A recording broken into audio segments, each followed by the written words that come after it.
Governor Chris Christie, will be taking audience questions in just a few moments here in New York, moments away. Christie, of course, is also a former prosecutor, and he's not just going to take questions from voters. He's going to try to make his case that the GOP needs to move on from Donald Trump. It's a case he loud and clear wants to make. Van Jones and Alyssa Farah-Griffin are back with me, and also joining me is Matt Mowers. He was an advisor to Chris Christie for his 2016 presidential campaign and his New Hampshire director, also national field coordinator for the 2016 Trump-Pence campaign.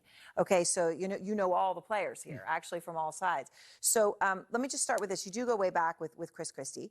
What do you think he needs to do tonight in this town hall?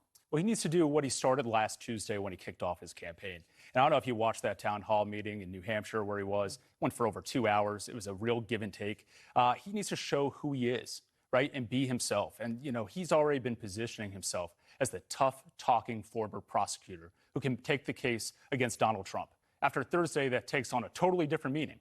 And you're going to continue to see him take on that case against Donald Trump in a way that no other candidate really has the ability to do because of his legal background. Well, let's say maybe doesn't have the ability, Alyssa, but certainly doesn't have the desire. Certainly doesn't. Okay, I mean, Ron DeSantis is anything to not mention him. Others try to assuage and forgive and say, well, let's just move on to the future.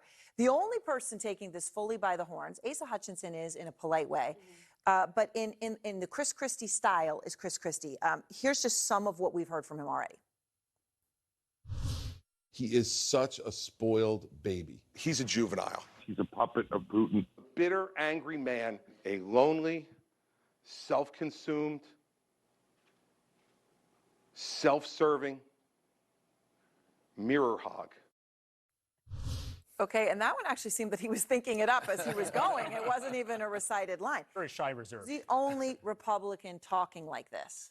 Because he understands Donald Trump. Well, a number of things. He understands Donald Trump is leading by double digits ahead of the next person after him. And Chris Christie has had a very powerful line, which is the only path to the nomination is through Donald Trump. So I think first and foremost, he's on a sort of kamikaze mission against Donald Trump to lay out what most Republicans have been unable or unwilling to do, which is talk about his unfitness for office, the danger he poses to democracy. And the second is this, because a lot of folks will talk about the fact that Chris Christie does have record high unfavorability with Republican primary voters, but he hasn't actually been running for president since 2016. That is a universe ago in today's politics. So tonight's also an opportunity for him to reintroduce himself to the public.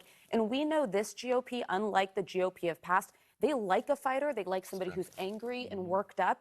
And this might actually be a moment for some minds to be churned and some hearts to be changed. Which is interesting that you see it that way possibly with the voters. Certainly with the other people running, they're really glad that somebody else is doing the hard work, right? Sure. He knocked out Rubio, but Trump benefited. The question is, can he be more than just a kamikaze?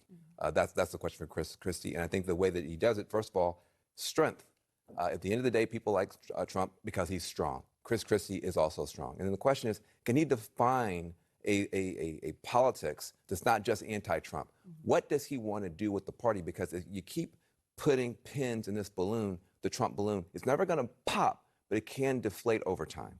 And so I think he's right now on a deflation mission, and he hopes to benefit from it. But the question is, what is the anti-Trump wing of the party besides just anti-Trump?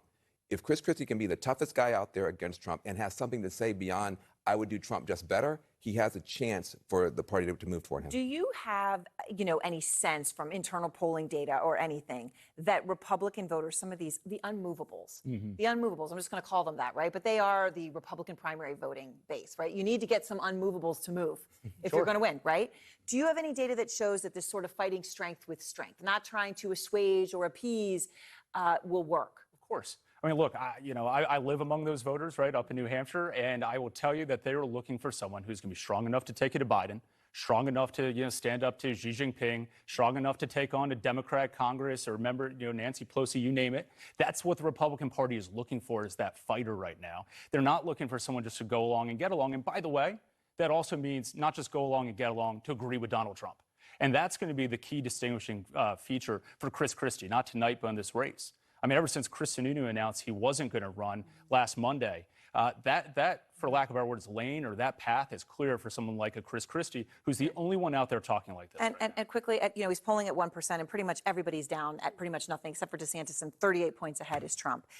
At this point, is it possible for someone to just jump?